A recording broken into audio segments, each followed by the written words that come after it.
Visiting Ezra, an experiment in soliloquy, by John Cohassey. Modern American poetry's angry man of letters, Ezra Pound combatively fought for art that he believed would transform entire nations and produce in America a renaissance through a new cultural elite. In London, then Paris, he took up this cause, resuming this battle in Italy from 1924 to 1945, where he believed that poetry and monetary reform would inspire Mussolini, Pound's vision of a modern-day enlightened Renaissance despot, to use art as the premier force in the shaping of civilization. Set in St. Elizabeth's Hospital, Washington, D.C.'s federal institution for the criminally insane, Visiting Ezra deals with Pound the imprisoned artist. Indicted for treason by a United States grand jury in 1943 for his World War II broadcasts on Radio Rome, Pound was extradited to America, where a federal court judged him as being, quote, of unsound mind and therefore, quote, unfit to stand trial. Pound spent nearly 12 years in confinement at St. Elizabeth's, from 1946 until Judge Bolitho Law's dismissal of the indictment on April 18, 1958. Visiting Ezra deals with events, real and imagined, during Pound's incarceration, when writers on pilgrimage met Imagism's aging founder, the early 20th century's unrepentant literary rebel. In tribute to Pound's personae, assuming masks of poets past, this work draws upon a far-off voice worthy of recognition. Thus, the poet who saw himself as the reanimator of poets serves as a voice for a work dedicated to his own creative genius. By doing so, Visiting Ezra reunites old friends, as Pound, in a dialogue of the self, welcomes to St. Elizabeth's some of whom actually visited, such as William Carlos Williams and those who had already passed from life or had never made the trip, William Butler Yeats, James Joyce, and Ernest Hemingway. This tribute to Pound blends his revelatory poetic juxtaposition with his letter-writing style and speaking voice, the mimicking of stuffy European continentals and country rubes, with his habit of non-sequiturs and the shifting of topics, which Pound self-deprecatingly called an explosion in an art museum. Equally admired and despised, Pound, like Robert Browning Sordello, saw himself as a friendless people's friend, tirelessly promoting others whom he deemed worthy of making great art. Yet Pound's irrational combative nature worked against his dream of a new world guided by utopian economics and a cultural elite. The Pound of this work explores the poet and the flawed man, and there's no intention to excuse or exonerate Pound's anti-Semitism or his sympathy for Italian fascism. Michael Reck once wrote that in St. Elizabeth a closet contains a national skeleton. Resurrecting this national skeleton reveals dark forces and rays of light, chapters violent and some hopeful, in which is poetry best served in revealing beauty, a humanity within a century so rife with forces pointing to subjugation and destruction. All there is now, and old is my complaint, and what of what was, and if you wish to say something new, shut off the last generation's moldering skin. Cooped up, an old rooster gone to roost, among the mad ones. I type away to the moans and howls. They put me in the bug house so the young ones won't hear my voice. Henry James once opined that the pure products of America go crazy. Those in power want their poets mad, want to blink at their suicides, or else condone their drugs. It's no skin off my arse being put in here. On the outside, I've known many phony aristos, a Napoleon or two, and God knows how many pretenders of art. On my 100th canto. Can't stop now. A man's real work is what he's going to do, not what's behind him. I'm writing letters again to friends and foes. Donkey cart bureaucrats, pot-bellied vulgarians, bank pimps, bone-ignorant publishers. Who's there? Ghoster man, don't bedevil me. I've been through the mill. Bap, bap, an Italian fist pounded on my apartment door in Rapallo, the same hand that once saluted Mussolini. Tommy gun-carrying communist Patagani came for a poet who tried to stop the whole bloody conflagration. Earlier, when I tried to surrender the uniformed Americans, they thought me a grave-risen relic and paid me no mind. On my way out of the apartment, I pocketed a Confucian translation of Mencius and a Chinese dictionary. Without those, God knows what would have become of me. From the ground I collected a eucalyptus seed and kept it with me during my confinement. Here it is in my palm, that cat-faced pip. Poem is seed, oak and acorn, Greek and Teleky, Confucian wisdom's potential blossoming. When given over to the GIs, I told her boys that if a man isn't willing to take some risk for his opinion, either his opinions are no good or he's no good. They treated me well in Genoa, let me type away contentedly. From Genoa, they escorted me by jeep to the disciplinary training center near Pisa, put me in a steel cage, my peace in captivity. Nightly for 3 weeks that blasted glaring light fixed on me. My blanket shielded my anguished eyes, and I thought of Dante's exile and my hanging. Beyond the road, out on the dry plain, I saw Pisans battling their Florentine enemies. 4 main gun towers. They considered me a tough customer, wouldn't let me out to exercise. Given a slave status, thought I'd lead a revolt. Crucifixion or hanging they offered no choice. I had made friends with the modern Romans, wanted to bring them to their senses, make them see. Flaubert stated that if his countrymen had read La Education Sentimentale, the Franco-Prussian War could have been averted. Like that Frenchman, I had a remedy for the modern slaughter. This war could have been settled economically. Released from my cage, I felt the less exhibited ape. Cot, table, 2 wooden packing crates, and among additional amenities, ill-fitting fatigues, no belt, no laces in my shoes, thought I'd do away with myself. Canvas rot in the heat of Helios, oh, how I prayed to Apollo, listened to the poet imprisoned. Under the tent flaps I saw ant shadows. Dawn's radiance sharpens them around the edges. I took solace from the nearby phantom mountains of Tashan, Chinese sacred peak and the breasts of Helen, bowing to them, chewing dust-covered food. Aphrodite visited in butterfly form and disappeared heavenward through the tent smoke hole. After taps, I used a dispensary typewriter to work on the cantos. For months, only one visitor came, philosopher friend George Santayana. The boys in the camp called me Uncle Ezra, and I let them have an earful. Sitting on the privy, I heard an announcement that 2 atom bombs had fallen on Nippon. The emperor surrendered. VJ Day, the bankers are still here. EZRA, Garen of the Infernal. My 60th birthday arrived. That November, the Americans came for me.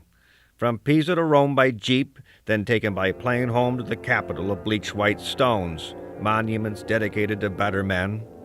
Not a one for John Adams. Locked up for charges that I gave aid and comfort to the enemy. Them are treasonous words. A poet's inquisition. 4 supposed witch doctors of the head claimed that I had broken a mainspring.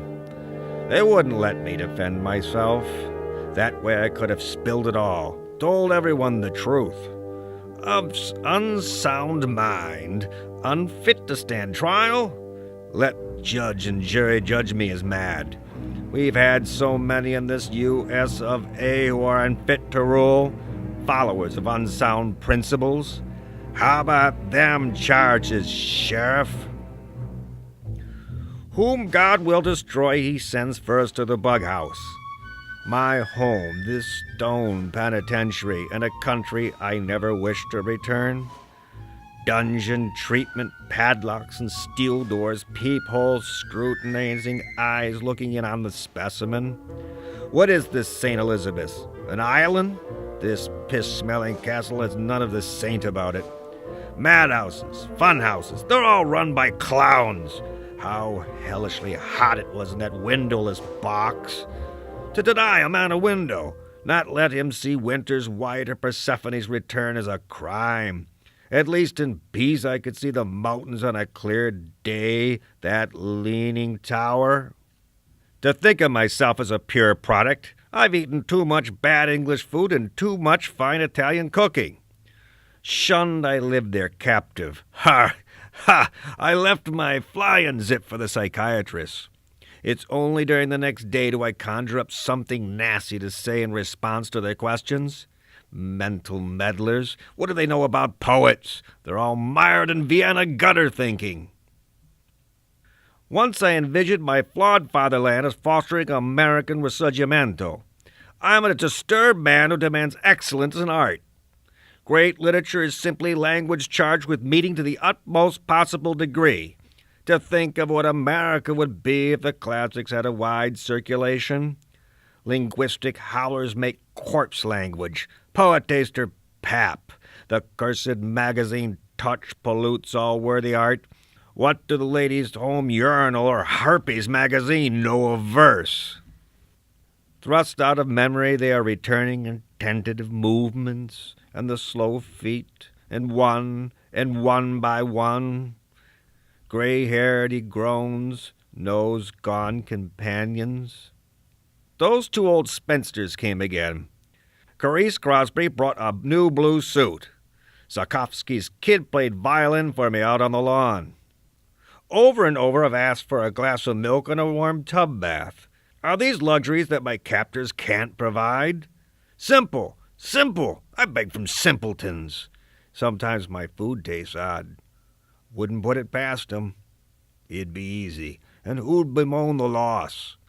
Quisling shot, Benito executed, Laval shot, Lord Haw-Haw put to death. Cheap headlines for a day.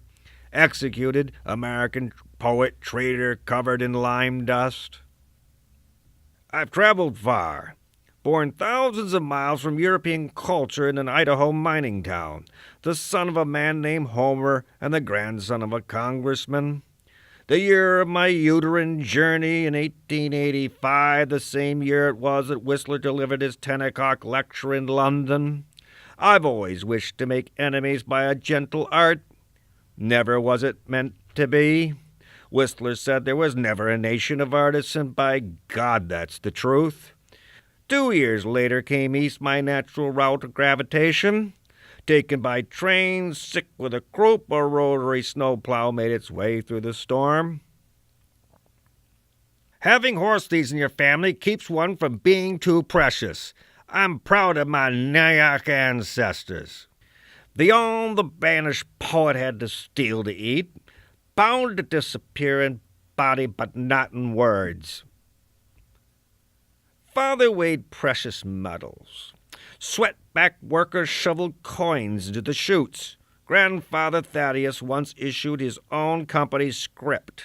It would be a long time before I would see it all comes back to money. Young Ezra wore a military school uniform. Colleges, those other cages, I could not conform. U of Penn, age 16, resisting the dress code. Colored socks not allowed. Got thrown in the lily pond. Teaching in that Indiana wilderness, the stuff society buzzards thought me an infant terrible. Wabash, that tin pan alley tune still pains me in memory of that college. Backwater America, dens of campus Puritans. She was hungry, the Strandist chorus girl. Bunch of college he-hens banished me. Good. My countrymen never wanted me. Philadelphia's outcast. Let the ivory choke institutions prop up the dead and exclude from their list the poets who count.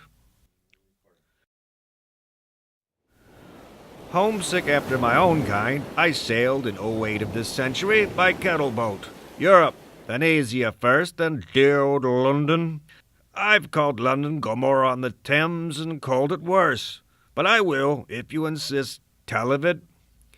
What you're hearing is strictly from the horse's gob. London, church walk, those blasted bells and ringing gongs of the Christians.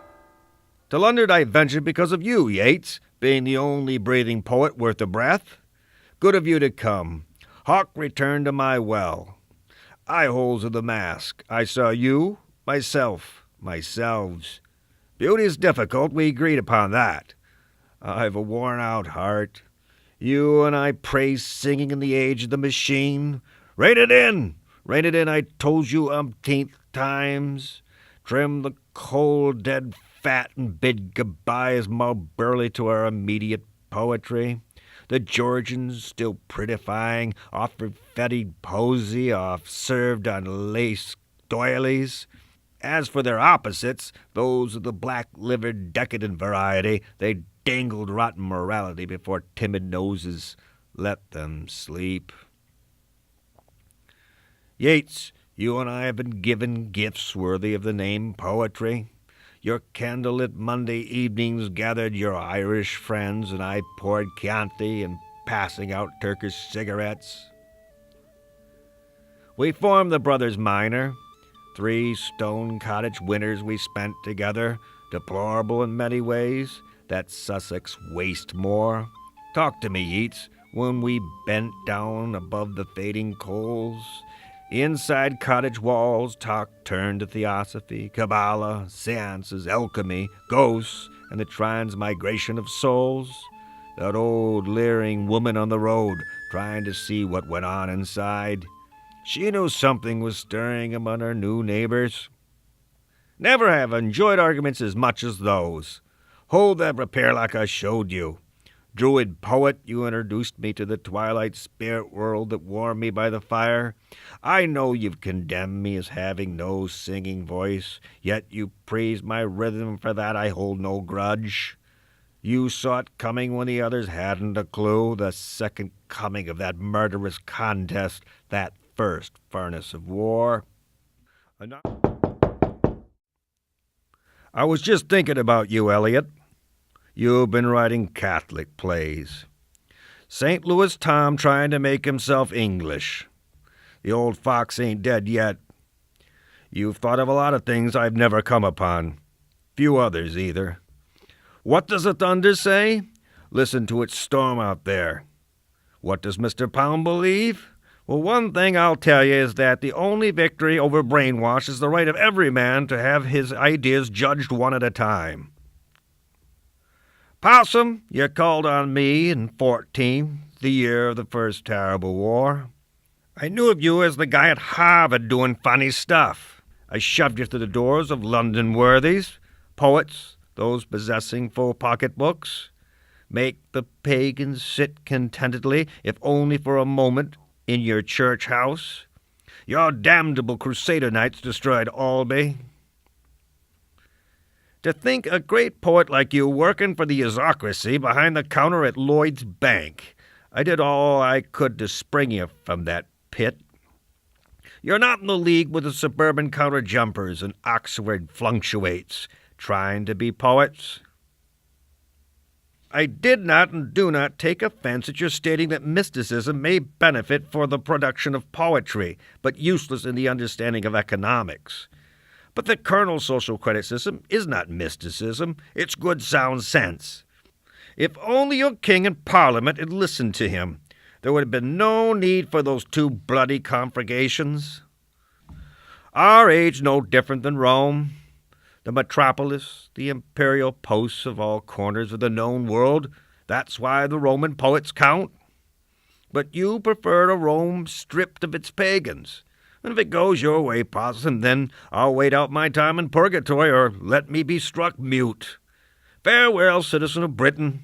Come again. In those early London years, I took offense at a poet who urged our return to Wordsworth, so I challenged him to a duel. Knowing my skill with a rapier, he feared any use of sharpened steel. As the challenged party, he selected the weapons to be used, and his request that we duel with unsold copies of our books. Now that made me howl, and it was cleverer than anything this man scribbled and called poetry. Blast of the vortex, 2 great wars, if that's what they can be called. War waste, millions consumed in their furnaces. No one listened to me. They listened to the damn futurists hungry for fire and metal to tear men's flesh from their bones.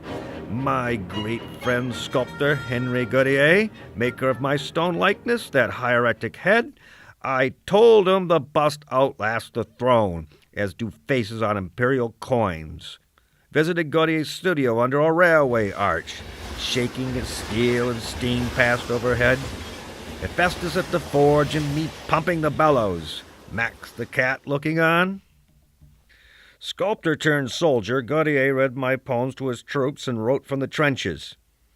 Nothing new. We killed a German a few days ago. Spring in all its beauty. Nightingales, lily of the valley in the trenches. Call our bayonets Rosalie because we draw it red from fat Saxon bellies.